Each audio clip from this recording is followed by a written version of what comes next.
온라인 숙회 나오신 여러분 환영하고 축복합니다. 찬송가 108장입니다.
오늘 우리에게 주시는 하나님의 말씀은 누가복음 2장 1절부터 14절까지입니다. 제2장. 그때 가이사 아구스도가 영을 내려 천하로 다 호적하라 하였으니 이 호적은 구레뉴가 수리아 총독이 되었을 때 처음 한 것이라. 모든 사람이 호적하러 각각 고향으로 돌아가매 요셉도 다윗의 집 족속이므로 갈릴리 나사렛 동네에서 유대를 향하여 베들레헴이라는 다윗의 동네로 그 약혼한 마리아와 함께 호적하러 올라가니 마리아가 이미 잉태하였더라. 거기 있을 그때 해산한 날이 차서 첫 아들을 낳아 강보로 싸서 구유에 누였으니 이는 여관에 있을 곳이 없음이로라. 그 지역의 목자들이 밤에 밖에서 자기 양떼를 지키더니 주의 사자가 곁에 서고 주의 영광이 그들을 두루 비추매 크게 무서워하는지라. 천사가 이르되 무서워하지 말라. 보라, 내가 온 백성에게 미칠 큰 기쁨의 좋은 소식을 너희에게 전하노라. 오늘 다윗의 동네에 너희를 위하여 구주가 나셨으니 곧 그리스도 주시니라. 너희가 가서 강부에 쌓여 구유에 뉘어 있는 나귀를 보리니 이것이 너희에게 표적이니라. 하더니 호련히 수많은 천군이 그 천사와 함께 하나님을 찬송하여 이르되 지극히 높은 곳에서는 하나님께 영광이요 땅에서는 하나님이 기뻐하신 사람들 중에 평화로다. 오늘 말씀 제목은 기쁨의 좋은 소식입니다. 예수님의 탄생 이야기는 마태와 누가만 기록했습니다. 두 복음서의 예수 탄생 이야기는 공통점보다 차이점이 많습니다. 마태복음은 아기 예수님이 태어나신 곳으로 동방 박사들이 찾아가 경배하는 것으로 기록했습니다. 그러나 누가복음은 천사가 밤에 목자들에게 예수님의 탄생 소식을 알린 것으로 기록했습니다. 그렇다면 아기 예수님의 탄생 소식은 어떤 의미가 있습니까? 첫 번째, 선지자의 예언이 이루어졌습니다. 본문 4절 5절입니다. 요셉도 다윗의 집 족속이므로 갈릴리 나사렛 동네에서 유대를 향하여 베들레헴이라 하는 다윗의 동네로 그 약혼한 마리아와 함께 호적하러 올라가니 마리아가 이미 잉태하였더라. 미가 선지자는 베들레헴에서 메시아가 탄생할 것을 예언했습니다. 베들레헴 에브라다야, 너는 유다 족속 중에 작을지라도 이스라엘을 다스릴 자가 내게서 내게로 나올 것이라. 그의 근본은 상고에 영원에 있느니라. 이 예언대로 마태와 누가는 예수님께서 베들레헴에서 탄생하셨다고 기록했습니다. 당시 이스라엘 사람들은 메시아가 베들레헴에 태어날 것을 믿고 기다렸습니다. 수많은 도시 가운데 보잘것없는 베들레헴에서 메시아가 탄생했다는 사실은 진정한 구원의 역사가 이루어졌음을 의미합니다. 하나님은 큰 도시나 능력 있는 인물만을 선택해 일하지 않으십니다. 소외당하는 인생, 외면받는 삶에 늘 관심을 가지고 돌보시며 기쁨과 위로가 되어 주셨습니다. 그리고 그들에게 선지자의 예언대로 구원의 참 기쁨과 위로가 되시는 그리스도를 보내주셨습니다.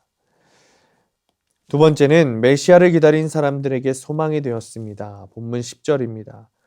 천사가 이르되 무서워하지 말라. 보라, 내가 온 백성에게 미칠 큰 기쁨의 소식을 너희에게 전하노라.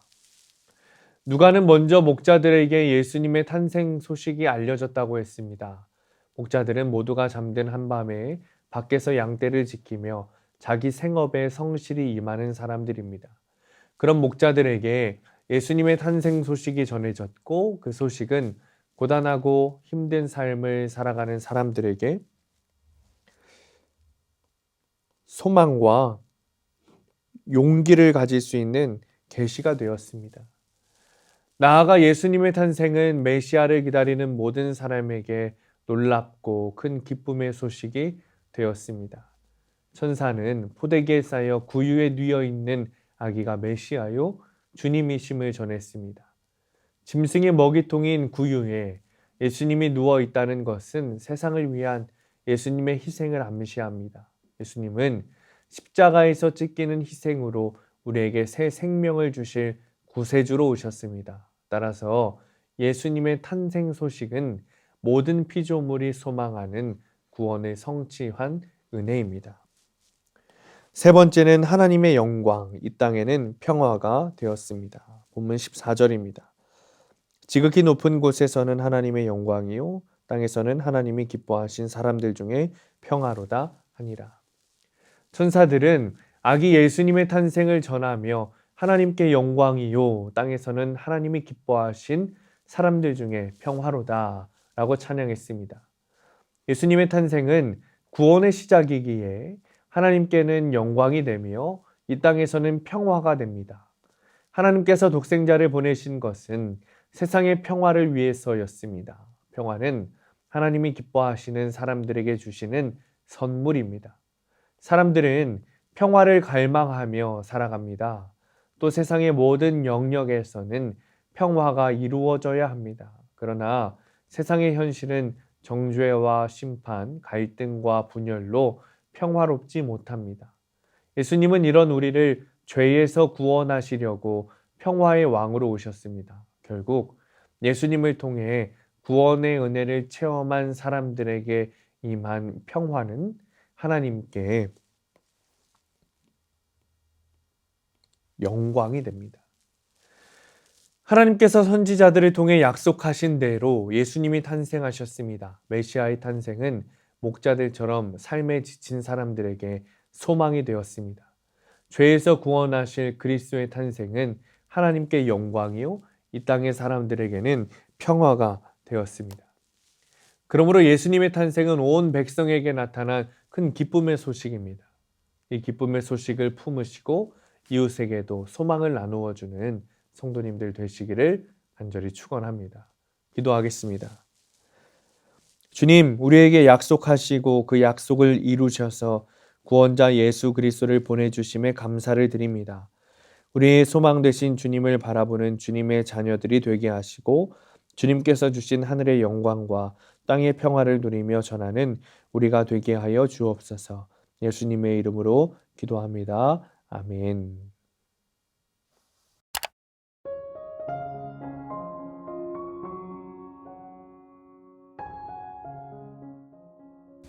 네, 오늘도 속개토크 담임 목사님과 계속 이야기를 나눠보겠습니다. 오늘 질문은 하나님께 영광이 되도록 이룩할 평화는 무엇일까요? 평화라고 하면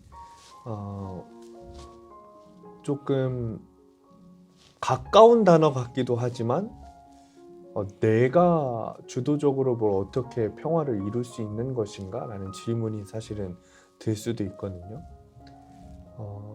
그런데 오늘 질문을 보면 하나님께 영광이 되도록 이룩할 평화라고 했어요. 근데 힌트는 하나님께 영광이 되도록인 것 같아요. 그러니까 하나님께 영광이 되려면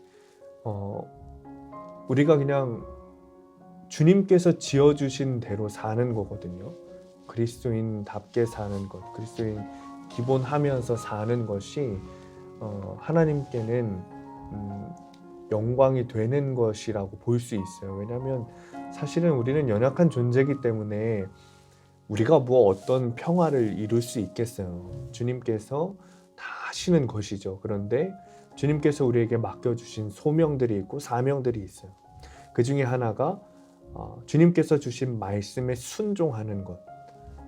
그게 우리가 주님께서 우리에게 주신 사명인데, 그렇다면 말씀에 순종하려면 어떻게 해야 하는가로 우리가 질문을 넘어가야겠죠. 방법은 없습니다. 말씀 보는 것뿐이에요. 정말 기도하고 말씀 보고 주님께 전심을 다해 예배하는 것이죠. 그 중에서 가장 중요한 것이 저는 말씀이라고 생각해요.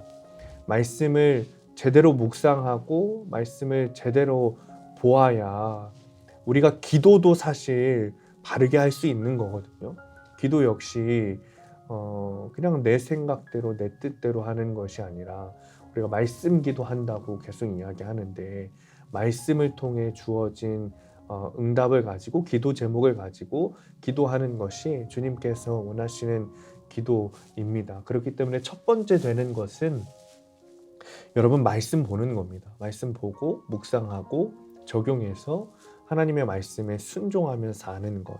그래야 하나님께 영광이 되는 이 땅의 평화가 되는 것이죠. 사실 말씀에 순종해야 한다는 말이 굉장히 어렵다고 느껴지시거든요, 성도님들은. 이유가 있습니다. 말씀 그대로 사는 것이 물론 그렇게 되어야겠지만 나한테 적용하는 방법을 모르기 때문에 저는 그렇다고 생각해요. 왜냐하면 말씀을 묵상하지 않으니까. 말씀을 묵상해서 그 말씀을 내 삶에 적용할 수 있어야 우리가 말씀으로 순종하며 사는 것인데, 그렇게 해보지 않았으니 우리가 순종하지 못하는 것이죠. 첫 번째는 말씀을 묵상하는 겁니다. 큐티하고 묵상하고 내 삶에 적용해서 하나님의 말씀대로 순종하는 것. 그렇게 되면 이 땅의 평화가 올 뿐만 아니라 하나님께 영광이 되는 것이죠.